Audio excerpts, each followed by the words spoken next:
we move the yard. There's the sun wind! We'll make no headway against the sou'easter, sir. Well, Mr. Haynes, where's ship? Bring her round again.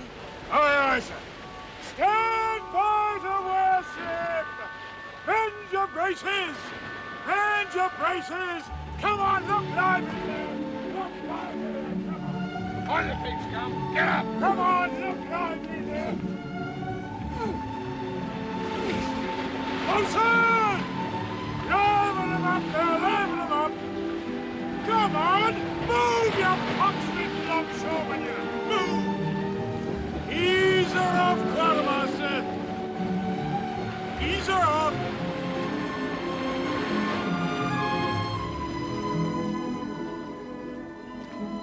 Morning, Mr. Wakefield. Morning.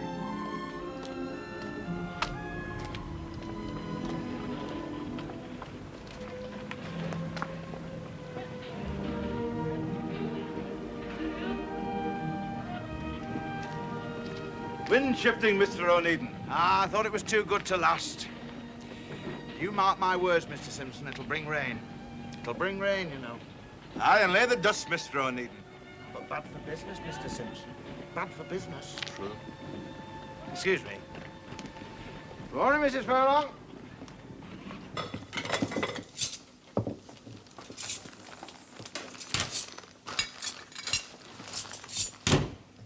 Good day to you, Mr. Onedin. Good day, Mrs. Furlong. Mrs. Furlong. Dinner, Robert. I'll close for the half hour. Your father always remained open. I know, but I shall start as I intend to finish. I'll spoil neither my stomach nor your cooking for the want of a few minutes.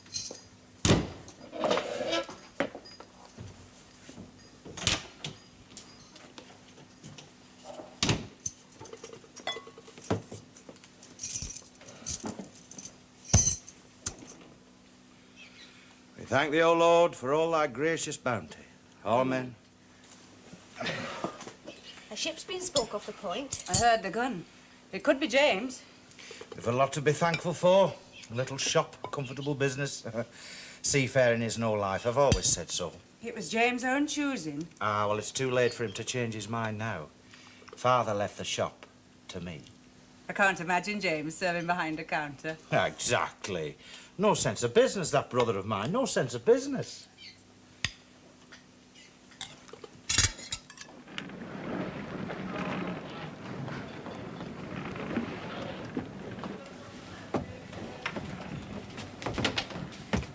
Captain Onedin. Mr. Callon, your servant, sir. Had a fair passage? My papers, sir. We left Lisbon 27 days ago, but we've been kept beating to windward of the point for the last 3. 3 days extra pay for every man. Hey, those rascals know what they're about, don't they? Eh? That's a reflection upon my ability and character, sir. Of course not, Onedin, of course not. I've every confidence in you. One day, mark me well, one day we'll have you master of a Western Ocean packet. That'll suit you better than this Portuguese wine trade, I'll warrant. Senior Braganza sends his compliments. Oh, Begs to remind you that his contract will be due for renewal in 7 weeks' time. Must take good care of Senior Braganza. That Portuguese wine shipper is our bread and butter, huh? You'll take a glass of Jamaica, sir. Oh, thank you, Captain. You got a full cargo, I see. Aye. Wine, hides, sheepskins, and oranges from Seville. Good, good, good. Well, then you'll have earned your bonus. I think not. You can just smell it. Rotting fruit. She's sprung forward. We've been double manning the pumps since 5 days out. You mean you sprung her? You've driven her too hard, man. In your service, sir.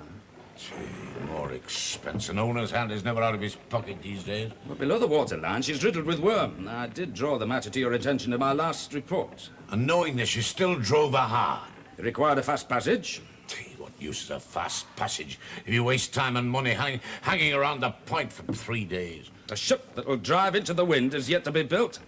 Don't try and teach me my business, sir. I'll be aboard first thing tomorrow morning. Find out what other damage you've wreaked. Good night to you, Captain. Good night, Mr. Callon. One day, I'll give you a lesson in business, Mr. Callon. Oh, James, thank you. It's lovely. Thank you, James. Sarah's looking very well. 5 months gone, big as a house.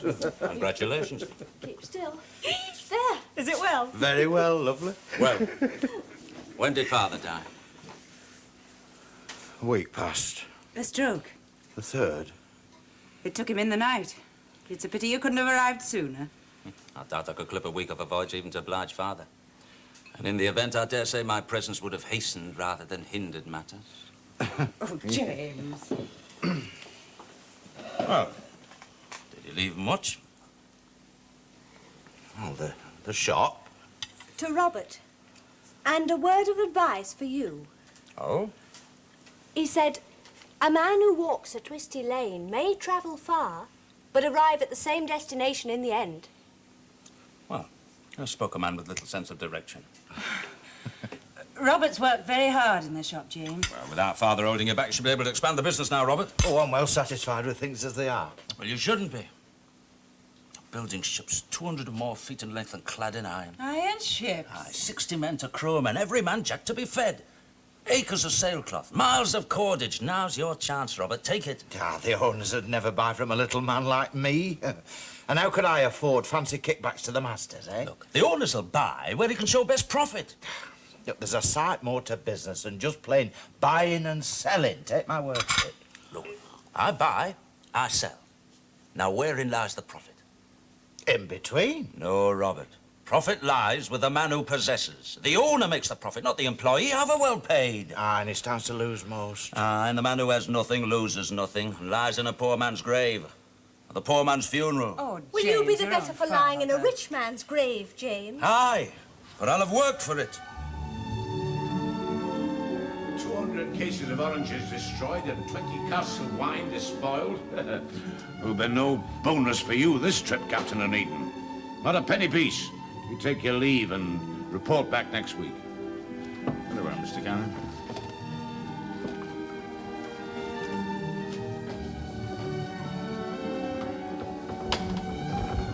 Captain Onedin, sir. Captain Onedin. £22, 12 shillings and sixpence, sir. If you'll sign here, sir.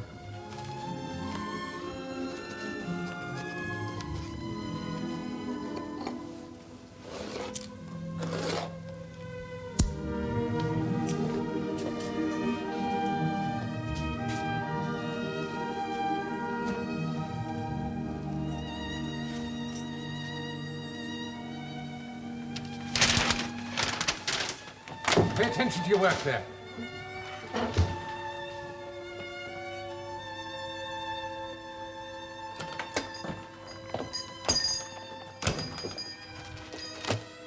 Old Josh Webster's ship. What do you think of that? A poor bargain. Well, that depends upon the price. Should fetch about 500. Oh, more with an ounce of luck. The Websters must be close to penury. The old man's taken to the bottle. Well, that vinegar-faced daughter of his tries to keep up the fiction that he has the fever. He has the Barbados fever. She'd still be unwed then, I dare say. Well, who'd have her? Tart as a crab apple and wrong side of 30. Asking price should be low. Bound to be. I doubt if that ship has tasted salt water for 2 years past. The Charlotte Rhodes is the jest of the waterfront. Oh, Fraser's Yard's built her. Fraser's built sound ships. She's not sound now. She's fit only for stripping and turning into a coal oak. Under 500, you reckon, eh? Robert, I've 175 saved. Will you lend me the balance? What, for that wreck? You cannot be serious, James. I'll give you a note of hand. You shan't lose by it.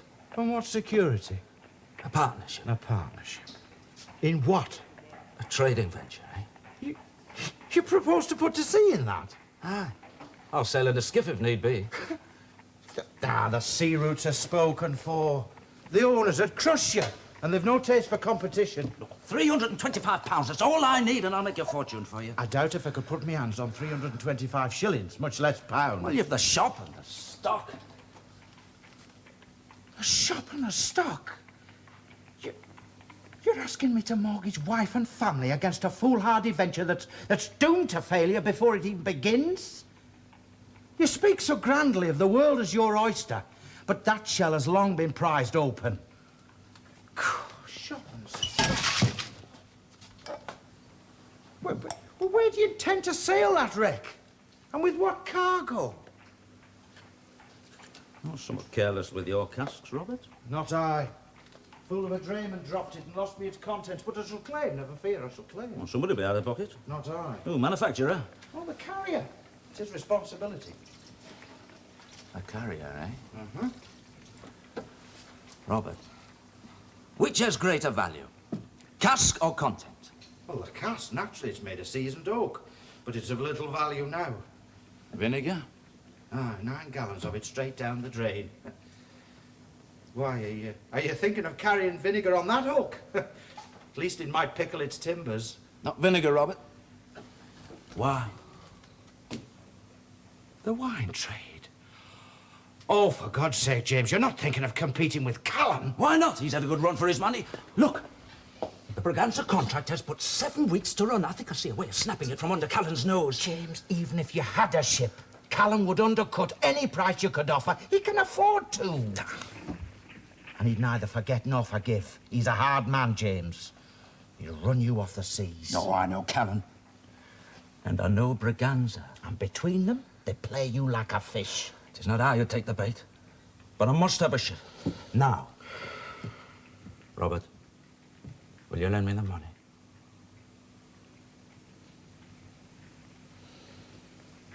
And keep your purse strings tight, chandler.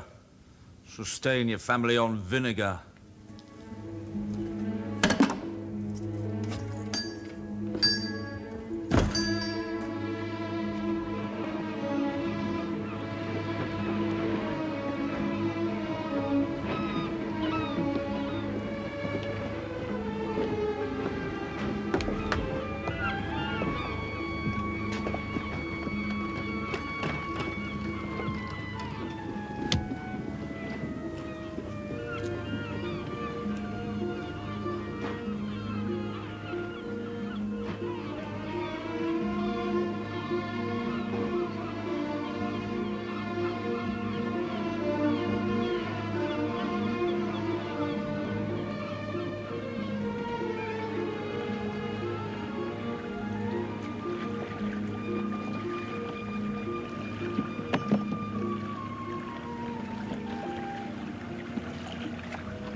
Captain Onedin? Good evening, Miss Webster. I apologise for the lateness of the call and any inconvenience, but, Might I have a few moments' conversation with your father? To what purpose? A matter of business. I'm sorry, sir, but Captain Webster is indisposed. it is a matter of some consequence. To you or to us? Well, I had hoped to make an offer for the ship. Might save the bother of public auction. Private sale? Do you represent yourself alone or others? With respect, Miss Webster, but my business must lie with your father. Very well. If you'll step inside, I'll inquire if my father will receive you. Thank you.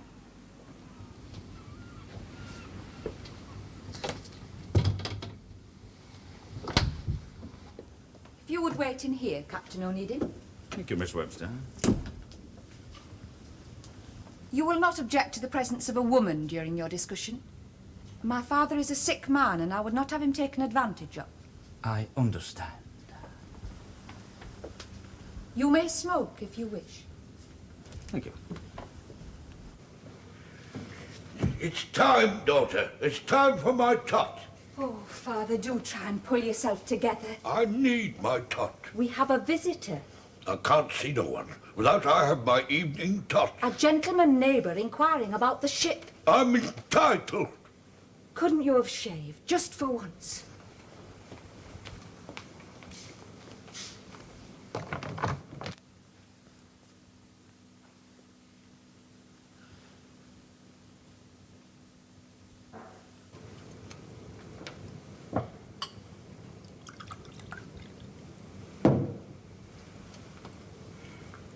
You'll need a clean stock and neckband.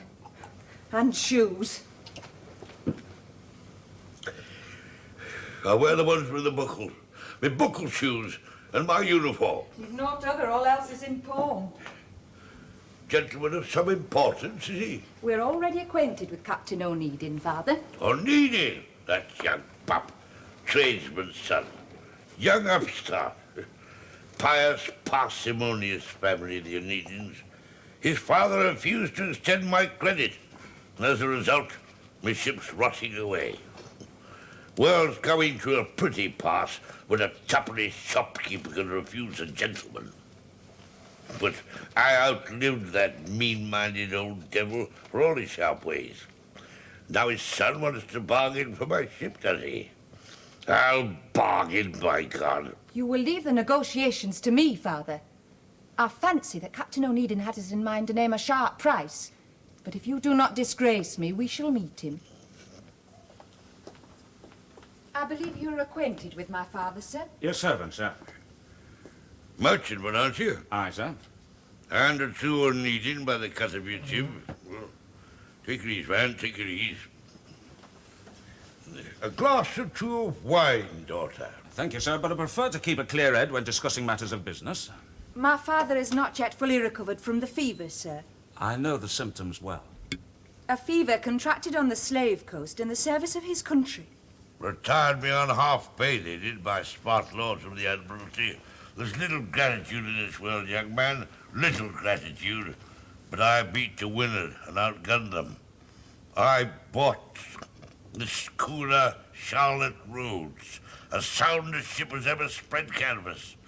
And if it hadn't been for that penny-pinching father of yours... Father? We understand, Captain Onedin, that you wish to make an offer for the ship. A lovely vessel, worth a fortune in gold. A seaworthy vessel as you'll find in a year's search, made of good British oak. I know all there is to know about the Charlotte Rhodes, sir. How much are you asking? 650 guineas. I must tell you, Miss Webster, that I've spent the entire morning going over that ship from stem to stern and from truck to keel. And your offer, sir? I must also tell you that I've made diligent inquiries as to your circumstances. You are impertinent, sir. Insolent jackanapes. Business is a matter of negotiation. Before one can negotiate with certainty, it is necessary to fully comprehend the strengths and weaknesses of the other side. Tradesman's trickery. I'll not have it. Damn you, I'll burn the ship first. You have an offer in mind? I have. And what is it? £175. £175? You scoundrel! If you were under my command, by God! £175 in gold. End a partnership. We make out a proper form of agreement, and I'll undertake to refit the ship. Yes, and wring us dry, you rogue, like your father did before you. I'll have none of it. Show this creature the door. Partnership? We would make a profit, Miss Webster. A steady and increasing income to set against small capital, which Captain Webster's fever would suck dry within a year or two. You young scallywag! If I had half my strength... You'd not be in the straits you find yourself in now. Well, Miss Webster... You're a villain, sir. A smooth-tongued, thieving villain. Do be quiet, Father. We should require proof of more than good intent. The ship is mine. I will not sell. Don't listen to him, man. Get him out of my sight. If you please, Captain Onedin, my father desires to consider the matter closed. This way, if you please. I think we may speak more privily here.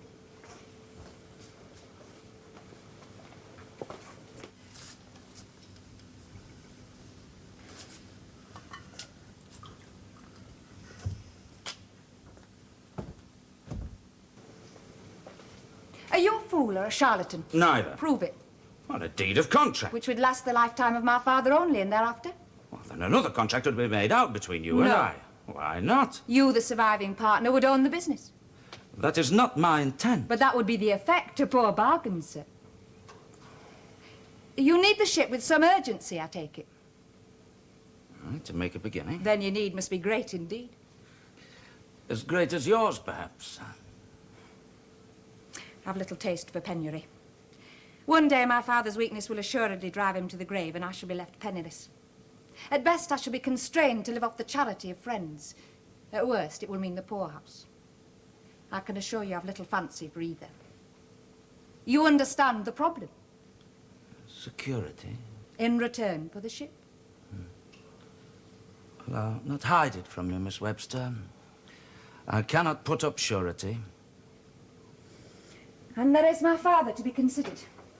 He's a weak and foolish old man, but I would not see him destitute.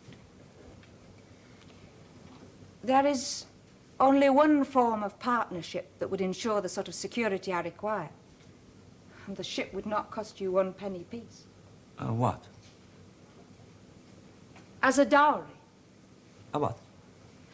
There is only one way a woman may escape poverty, Captain Onedin.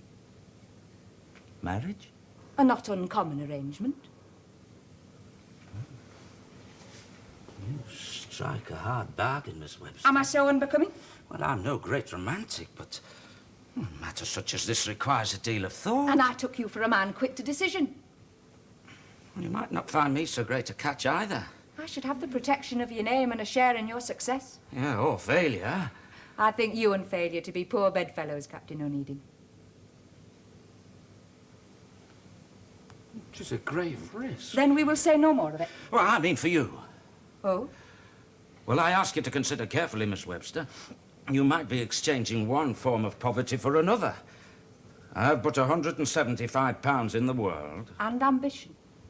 Oh, yeah, I've ambition enough for an army of Napoleons, but ambition won't feed us, clothe us, pay creditors. You would be hard put to find a better housekeeper, and a less complaining. I'm well trained on that score, I can assure you. It is no easy road. One I would prefer to walk alone. A few minutes ago, you were speaking of partnership. I could buy myself out of that kind of partnership, but the one that you have in mind, that's for life. For better, for worse.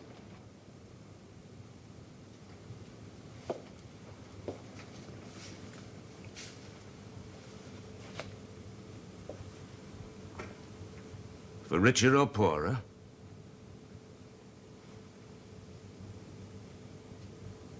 I therefore plight thee my troth.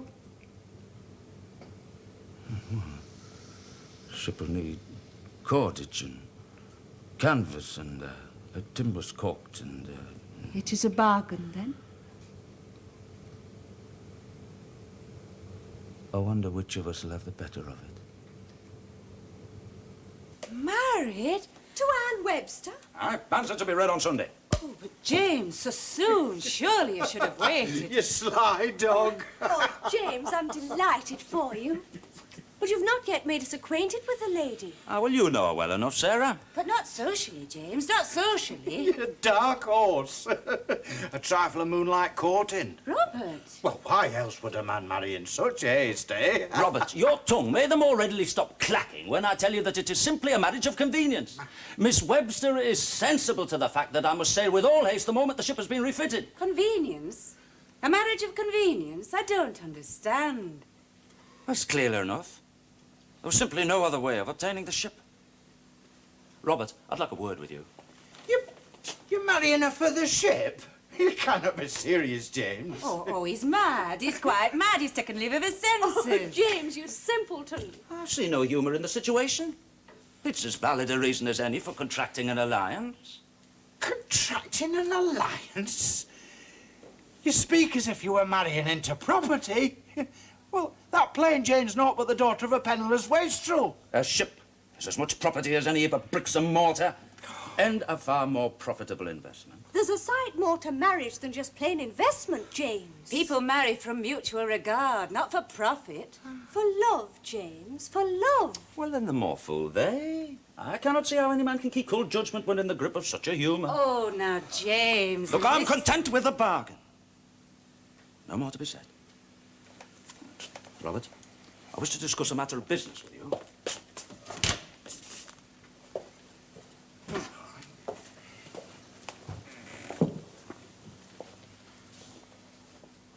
James, I would advance you that money, James, but to save me from a fate worse than death. No, Robert, you can do me better service than that. Read this. She's so many years his senior.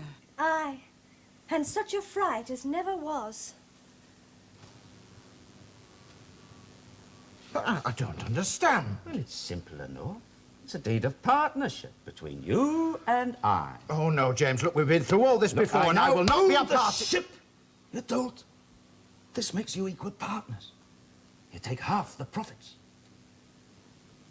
In return for what? Well, as I shall be sailing the ship myself, I must have somebody ashore to look after my interests. That man must be a partner. Now, who else could I trust but my own brother? And my liabilities? If the ship goes, I go with her. You lose the prospect of a profit. Ha. Ha ha ha, have you, James? You think to refit the ship at my expense. Well, I'm too smart a dog to be caught like that. I'll have none of it. £150, Robert. More than enough, would you not say? Let us call it an earnest of good faith.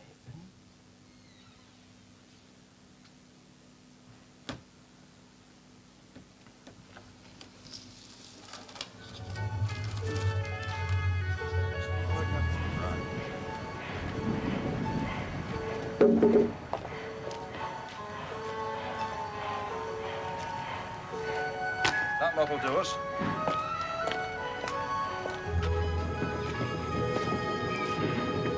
Captain, water cask ready for inspection, sir. Read that, Harry, will you?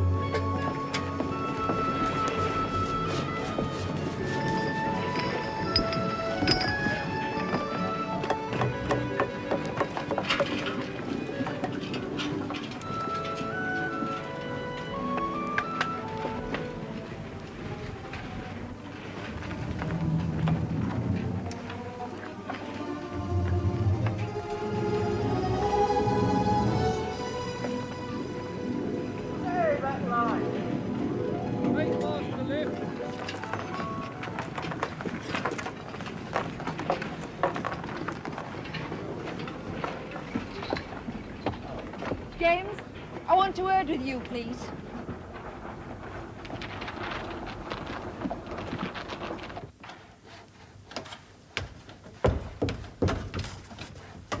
James, what is the meaning of this?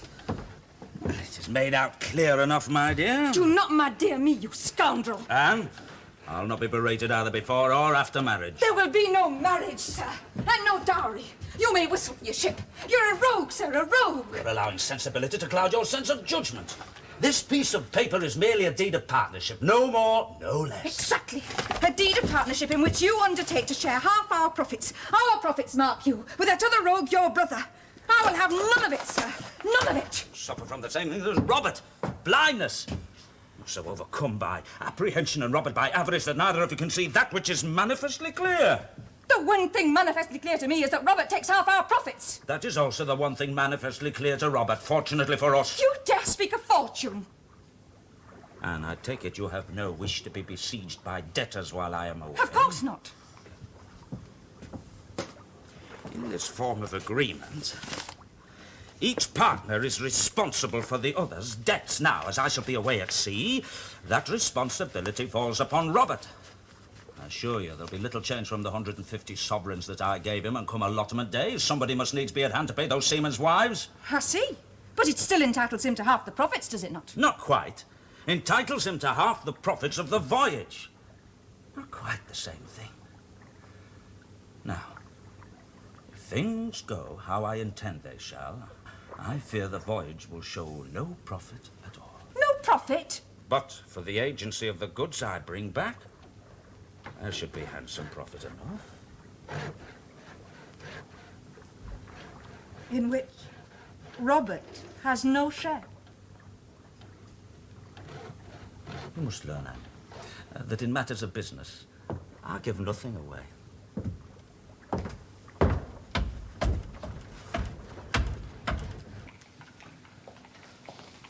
Agnew? Yes, Mr. Callon? The Braganza contract. Immediately, Mr. Callon.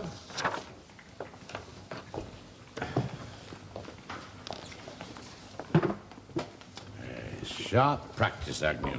Sharp practice. I can smell it. Yes, that's his game, I'll be bound. Sir, That young upstart Onedin. He's familiar with all the details of this contract, isn't he? Indeed, yes, sir. Bound to be. As shipmaster, he would have been fully empowered I as know your... all that. I'd also seen that he's refitting in some haste. And I'd give a golden guinea to know her date of sailing and her destination. I'll attend to it right away, Mr. Callon. Yes, send that young fella Drummond. He's a smart lad, that. A right smart lad. Yes, Mr. Callon. You know, I don't think Onedin would dare try a trick like that, but if he does, by God, I'll run him off the high seas.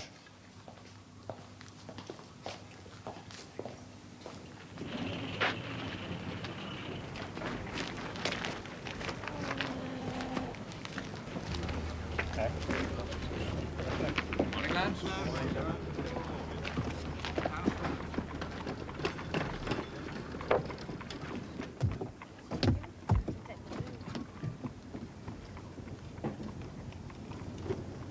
We're being honoured today. Pretty creature, isn't he? Who? The gallant Mr. Fraser.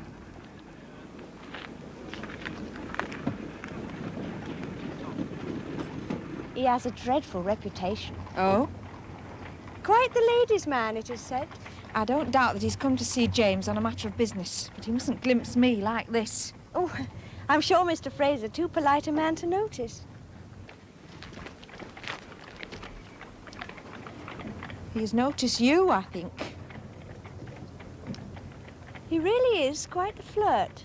I think you're too bold, Elizabeth. I'm perfectly safe with you as chaperone, Anne. Permission to come aboard, sir? Aye, if you must. He is coming aboard.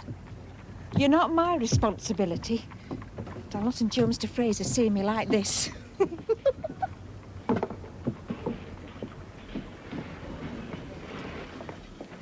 Mr. Fraser? Just passing. Thought to pop aboard to offer me congratulations. Thank you. Took us all quite by surprise. Oh. For your betrothed. A small token of regard. Thank you.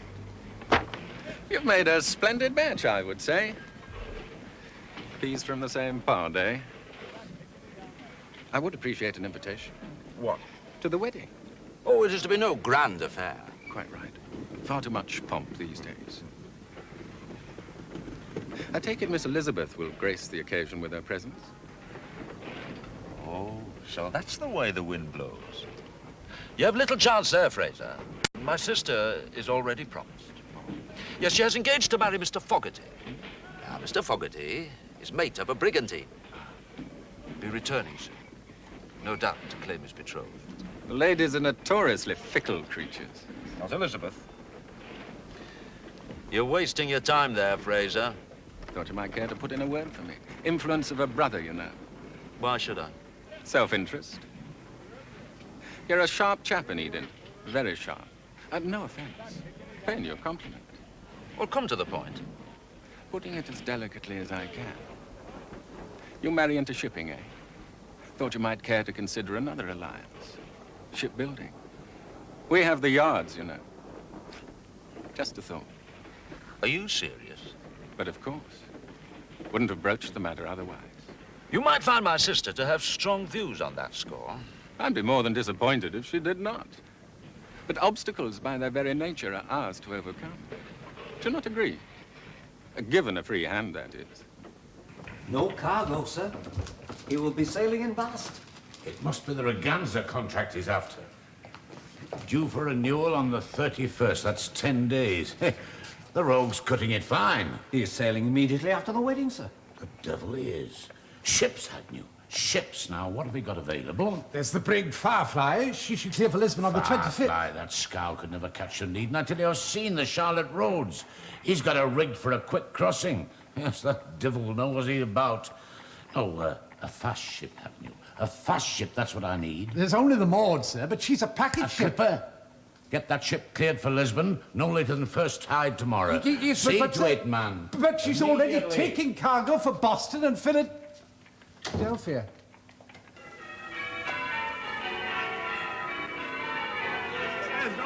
Good luck, James! Good luck! James! Oh!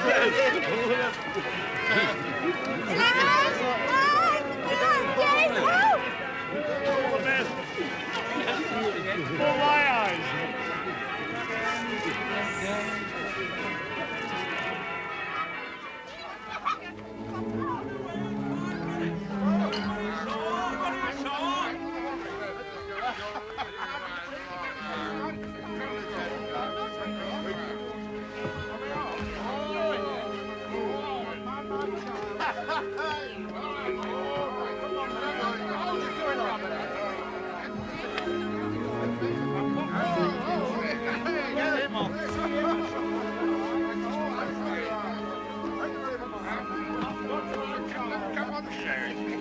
What's that child of mine?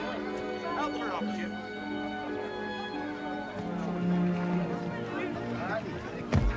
Be careful. I'm sailing with you, James. Ship's no place for a woman. A wife's place is beside her husband. This is no Western Ocean going packet. We'll make shift. It can be dangerous. I shall drive her hard. I intend to take the inshore passage. Then my best place is surely here. For I've no more fancy for widowhood than spinsterhood, James. We sink or swim together. Very well, then. Clear the gangway. Let go forward. Let go aft. And the braces.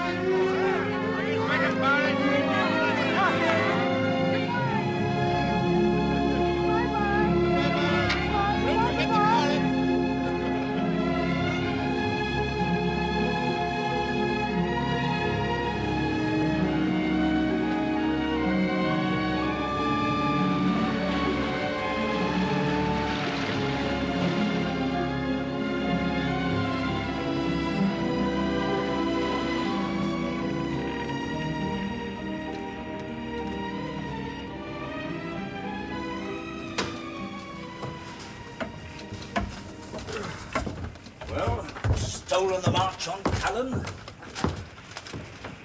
James, What? your sister Elizabeth. She's beautiful. Pinched about the nose, but I dare say she's got a fair share of beauty. Fraser and Fogarty seem to think so. I wish I were What? beautiful, but I'm not. I'm plain and ugly, and my skin is sallow. And?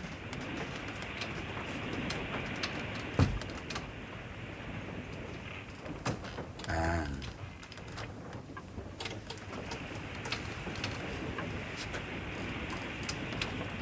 Men married for beauty alone. Be a power of lonely women in the world.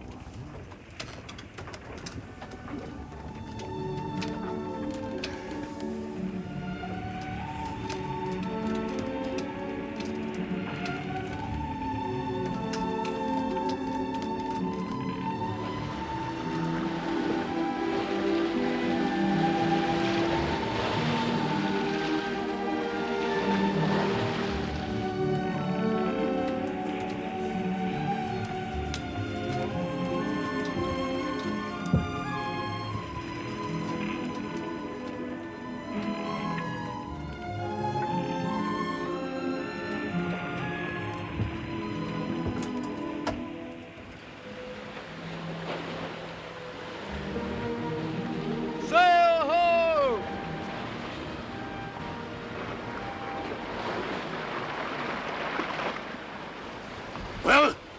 It's the Charlotte Rhodes. No doubt about it, sir. Can we catch her? She has neither a hope nor a prayer, sir. We have her by the heels, and even under half our canvas, we leave her standing. Good. Good on teeth, that young bastard. What ship is she? The Maud. One of Callon's crack Western Ocean going clippers with a bone in her teeth. I finished your house flag, James. What do you think? Here, his dander must be up to detach such a ship from so profitable a trade. Will she catch us? We'll show him our colours.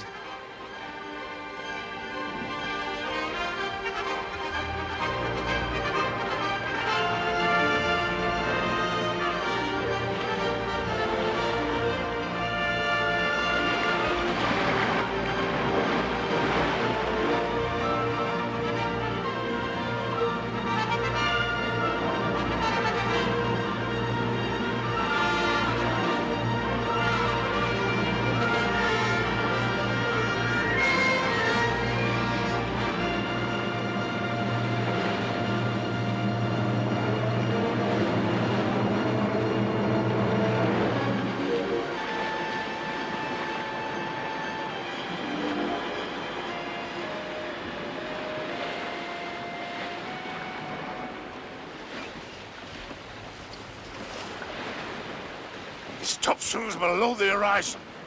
We've beaten him, Davis. We've beaten him. Now I'll crush him.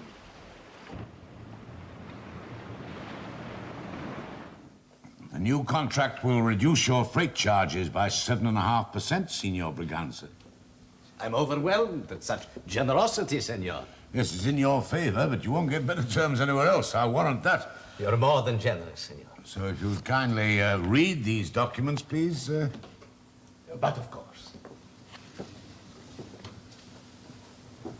I don't understand you, James. Callon has arrived first. Still take me for a fool.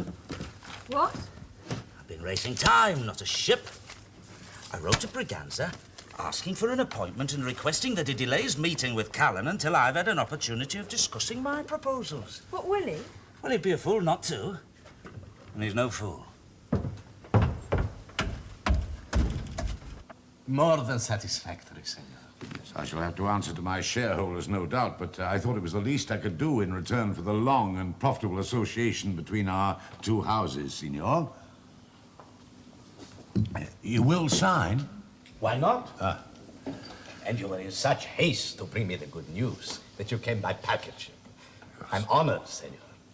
It's one of my maxims that when it comes to a question of business, principle should deal with principle. An admirable sentiment, senor. So if you'd kindly sign these contracts, Signor. I see another British ship has come to anchor. A schooner, I think. Yeah.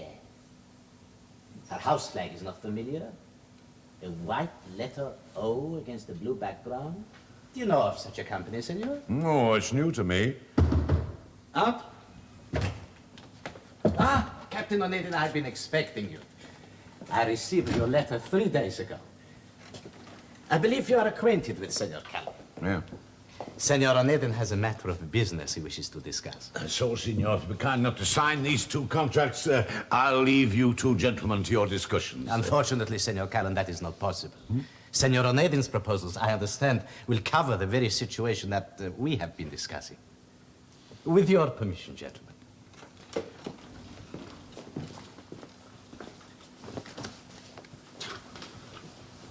$7.5%, senor. Well, I'm not the man to stint when business is at stake.